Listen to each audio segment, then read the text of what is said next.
अझै बोलौँ के गरौँ? ठिकै छ। अब नबोलौँ भन्दा बोल्ने दिन आइहाल्छ भने जस्तै। नमस्ते नमस्ते नबोलौँ भन्छु, बोल्ने दिन आइहाल्छ है। यस ऐतिहासिक राष्ट्रिय स्वतन्त्र पार्टीको पहिलो महाधिवेशनमा उपस्थित पार्टीका सभापति रवि लामिछानेज्यू, विशेष अतिथिका रूपमा आउनुभएका पूर्व प्रधानमन्त्रीज्यू, प्रमुख प्रतिपक्षीय दलका सभापतिज्यू तथा सम्पूर्ण विशिष्ट अतिथिहरू, पार्टीका पदाधिकारीहरू, मन्त्रीगणहरू, सांसदज्यूहरू तथा उपस्थित सम्पूर्ण देशप्रेमी, राष्ट्रिय स्वतन्त्र पार्टी प्रेमी सबैलाई हार्दिक शुभकामना दिन चाहन्छु। कुरा कताबाट सुरु गरौँ त? आज खासमा चाहिँ यो महाधिवेशन भनेको पार्टीको विषयमा बोल्ने, पार्टीलाई कसरी सुदृढ बनाउने, पार्टीलाई कसरी बलियो बनाउने, हाम्रो पार्टी जुन एउटा सानो महत्त्वाकांक्षा, सानो इच्छा, सानो देश बनाउने हुटुटीले सुरु भएको पार्टी आज महाधिवेशनको पहिलो दिनसम्म आउँदै गर्दाखेरि यो पार्टी, यो आन्दोलनको रूपमा भएको पार्टी, भावनाको रूपमा भएको पार्टीलाई संस्थागत गर्ने, स्थापित गर्ने दिनमा आउँदाखेरि हामीले धेरै जसो पार्टीलाई कसरी एक ठाउँमा ल्याउने भन्ने नै कुरा गर्नुपर्छ। आज विभिन्न विशिष्ट अतिथिहरूले विभिन्न सल्लाह दिनुभएको छ, शुभकामना दिनुभएको छ, सुझावहरू पनि दिनुभएको छ, चिन्ता पनि लिनुभएको छ। सरकार भनेको त गाडी जस्तो हो, गाडीमा एक्सिलेटर मात्र होइन, ब्रेक हुन्छ, ब्रेक पनि लाउनुपर्छ भनेर चिन्ता पनि मान्नुभएको छ। त्यस्तो चिन्ता चाहिँ लोकल रोडहरूमा हिँड्दाखेरि गाडी सिधा गइराख्दाखेरि कहिले लेफ्टबाट गाडी आउँछ, कहिले राइटबाट मान्छेहरू आउँछ। तर हाम्रो गाडी लोकल रोडमा हिँडेको गाडी होइन, हाम्रो एक्सप्रेस वेमा हिँडेको गाडी हो। गन्तव्यमा पुगेपछि मात्रै ब्रेक लाग्छ, गन्तव्यमा पुग्नुभन्दा अगाडि ब्रेक लाउन जरुरी हुँदैन। र हाम्रो गाडी अनियन्त्रित पनि छैन, वातावरण पनि मिलेर गएको छ। त्यही भएर हाम्रो पार्टीप्रति, हाम्रो सरकारप्रति जुन चिन्ता लिनुभएको छ त्यसको लागि धेरै धेरै धन्यवाद पनि दिन चाहन्छु। चिन्ता लिनु राम्रो कुरा हो। जनता र जनताको भोट भनेको हावा जस्तो हुन्छ, कहिले हावा यताबाट चल्छ, कहिले उताबाट चल्छ भनेर चिन्ता लिनुभएको छ। हामीले कुनै हावा चलाएका छैनौँ, हामीले बाढी ल्याएर खोला फर्काएको र खोला एकचोटि सिधा बाटो, आफ्नो सही बाटोमा फर्किएपछि निरन्तर त्यही बाटो बगिरहन्छ। यो हावा जस्तो कहिले लेफ्ट राइट, उत्तर दक्षिण, पूर्व पश्चिम बग्दैन। त्यही भएर चिन्ता लिनु हुनेहरूलाई धेरै धेरै धन्यवाद दिन चाहन्छु। यस्तै चिन्ता हामीलाई दिइराख्नु होला, हामीलाई मार्गदर्शन दिइराख्नु होला। मेरो एकजना अनन्य मित्र, उहाँ अहिले हुनुहुन्न, उहाँले सधैँ भन्नुहुन्थ्यो मलाई, मैले म्युजिक गर्दाखेरि, बालिन स्पटलाइटमा आउन सहज हुन्छ तर त्यो स्पटलाइटलाई मेन्टेन गर्न गाह्रो हुन्छ सधैँ। त्यस्तै चिन्ता आज यहाँ हाम्रा आदरणीय नेतागणले पनि लिनुभएको छ। त्यो स्पटलाइटमा राष्ट्रिय स्वतन्त्र पार्टी आएको छ, 2/3 आएको छ, यो मेन्टेन गर्न गाह्रो हुन्छ। तर यहाँहरू सबैलाई म के भन्न चाहन्छु भने हामीले स्पटलाइटमा हामीले ल्याएको होइन, जनतालाई ल्याएको हो। र जनता सधैँ स्पटलाइटमा थियो, स्पटलाइटमा छ, स्पटलाइटमै रहन्छ। हामीले दिएको प्रकाश नेतालाई दिएको प्रकाश होइन। हाम्रो सूर्य नेताप्रति मात्रै चम्किँदैन, हाम्रो सूर्यले जनतालाई प्रकाशित गर्छ। त्यही भएर यो जनता सधैँ अगाडि नै रहन्छ। र आज पार्टीप्रति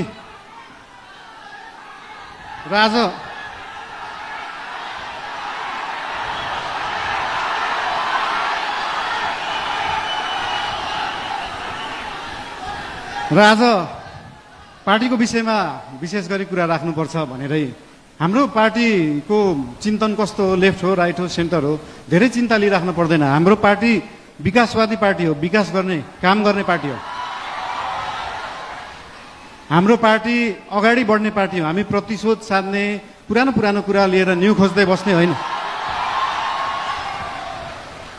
न्यू खोज्नु परे अगाडि बढ्दै गर्दा न्यू खोजिन्छ। कस्तो केसमा मात्रै भन्दाखेरि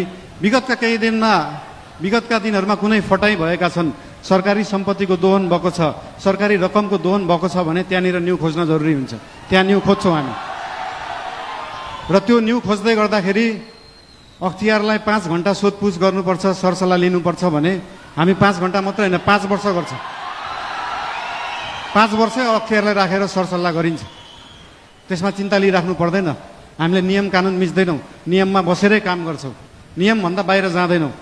हाउभाउ हेर्दाखेरि यस्तो सोसल मिडियाहरू हाउभाउ हेर्दाखेरि अलिकति अनियन्त्रित देखिएला, त्यो देखिएको मात्रै हो। सबै चिज नियन्त्रणमा छ, कुनै चिज आउट अफ कन्ट्रोल गएको छैन। चिन्ता कुनै विषयमा लिनु पर्दैन। सीमाको विषयमा पनि चिन्ता लिनुभएको थियो। हामीले सीमाको विषयमा बोल्दाखेरि पक्कै पनि जुनसुकै देशसँग सीमाको विषय कुरा गर्दाखेरि उहाँहरूले पनि आफ्नो आपत्ति जनाउनुहुन्छ। आपत्ति जनाउनु भयो, मलाई अचम्म लाग्यो। ल ठिक छ, तपाईँहरूसँग प्रमाण छ भने ल्याउनुहोस्। हामीसँग त प्रमाण छ, हामीसँग कालापानी लिपुलेखको प्रमाण छ। र त्यो प्रमाण लिनलाई हामीले पहिला ब्रिटिसले राज गर्दाखेरि त्यो प्रमाण ल्याउनुपर्छ भने ल्याउँछौँ भनेका हो। हामीले ब्रिटिसलाई मध्यस्थकर्ता राख्न खोजेका होइनौँ। हामी हाम्रो छिमेकीहरूसँग आफै कुरा गरेर मिलाउँछौँ। हामीसँग प्रमाण छ र हामी ल्याउँछौँ, त्यो कुरा गरिएको हो। यसमा आशंका मान्नु पर्दैन। मेरो राष्ट्रियताप्रति कुनै आशंका मान्नु पर्दैन, कसैले पनि मान्नु पर्दैन। र विशेष गरी पार्टीको कुरा गर्दाखेरि पार्टीको महाधिवेशन चल्दैछ आज, भोलि पर्सि, भोलि चुनाव होला। र पार्टीको महाधिवेशनमा पहिलेदेखि एउटा हाम्रो संस्कार चाहिँ कता कता बिग्रिएको थियो। पहिला गुट बनाउने, उपगुट बनाउने एउटा कुरा तपाईँहरूलाई यहाँ हुनुहुन्छ होला, महाधिवेशन प्रतिनिधिहरू हुनुहुन्छ होला, यहाँ केन्द्रीय सदस्य उठ्छु भनेर बस्नुभएका व्यक्तिहरू हुनुहुन्छ होला, पदाधिकारी उठ्छु भनेर बस्नुभएका व्यक्तिहरू हुनुहुन्छ होला। तपाईँहरूलाई एउटा कुरा स्पष्ट के भन्न चाहन्छु भने एउटा राम्रो नेता बन्नलाई, एउटा राम्रो राजनीतिज्ञ बन्नलाई जनताको आस्था, जनताको माया जित्नुपर्छ, कुनै समूहको मायालाई हुँदैन। त्यही भएर समूह बनाउने पछाडि नलाग्नु होला। त्यस्तो बिउ अहिले नै नरोप्नु कि त्यो बिउ भोलि रुख बनेर बिचबाट फाड्नु परोस्।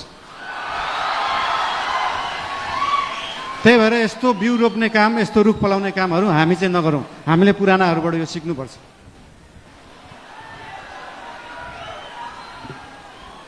र एउटा कुरा के भन्न चाहन्छु भने हामी नयाँ पार्टी हौ, नयाँ सोचले गर्दा हामीले हरेक चुनावमा गएर एउटै एजेन्डा बोकेर जाने, सुशासन ल्याउँछु भनेको छ, सुशासनको लागि एजेन्डा बोकेको छ, सुकुम्बासी समस्या हटाउँछु भनेको छ। हामीले यही कार्यकालमा सुकुम्बासी समस्या समाधान गर्छौँ, यही कार्यकालमा सहकारी समस्या समाधान गर्छौँ। अर्को चुनावमा फेरि यही एजेन्डा बोकेर जाँदैनौँ। अर्को चुनावमा नयाँ एजेन्डा बोकेर जाने हो। र भोलि पर्सि हुने चुनाव भयो अथवा केही भयो, चुनावमा कसैलाई सिसिएम बन्न मन लाग्छ, कसैलाई पदाधिकारी बन्नु भयो, ठिकै छ। बन्नु भएन भने पनि चिन्ता किन लिनु पर्दैन भन्दाखेरि हाम्रो गठबन्धनको सरकार होइन, हाम्रो एकल पार्टी सरकार हो। र एकल पार्टीको सरकार हुँदा के बुझ्नुपर्छ भन्दा हरेक मन्त्री प्रधानमन्त्री हो, हरेक सांसद प्रधानमन्त्री हो, हरेक पदाधिकारी प्रधानमन्त्री हो, हरेक सिसिएम प्रधानमन्त्री हो, हरेक कार्यकर्ता प्रधानमन्त्री हो, हरेक आस्था राख्ने मान्छे प्रधानमन्त्री हो। भोलि तपाईँले सिसिएम जित्नु भएन, म सिसिएम भएको भए यो गर्थेँ भन्ने छ भने आउनुहोस्, भन्नुहोस्, पार्टीलाई भन्नुहोस्। भोलि तपाईँ सांसद हुन सक्नु भएको छैन, म सांसद भएको भए यो काम गर्थेँ भनेर लिएर आउनुहोस्। तपाईँलाई जे गर्न मन लाग्छ यो पार्टीले गर्छ, यो सरकारले गर्छ। र हाम्रो पार्टीका पदाधिकारीहरूलाई, सरकार र पदाधिकारीहरू, सिसिएमहरू विभिन्न जिल्लाबाट आउनु भएको छ, उहाँहरूसँग कनेक्ट भएर उहाँहरू र सरकार एउटै हो भन्ने उहाँहरूलाई चाहिँ अनुभूति गराउन अझै पनि उहाँहरूलाई अनुरोध गर्न चाहन्छु। अझै बोलौँ, के गरौँ? ठिकै छ, अब नबोलौँ भन्दा बोल्ने दिन आइहाल्छ भने जस्तै। ठिकै छ, अब अर्को यो पछाडिको मन्तव्य हाम्रो सभापतिज्यूको रहेको नै छ। र एउटा कुरा फेरि अन्तिममा के भन्न चाहन्छु तपाईँहरूलाई भन्दाखेरि पार्टी चाहिँ एकै ठाउँमा राख्ने कुरा हो, पार्टीलाई एक बनाउनुपर्छ। आज भोलि पर्सि चाहिँ हामी पार्टीको बारेमा सोचौँ र त्यो पछाडि 5 वर्ष देशको बारेमा सोचौँ। धेरै धेरै धन्यवाद।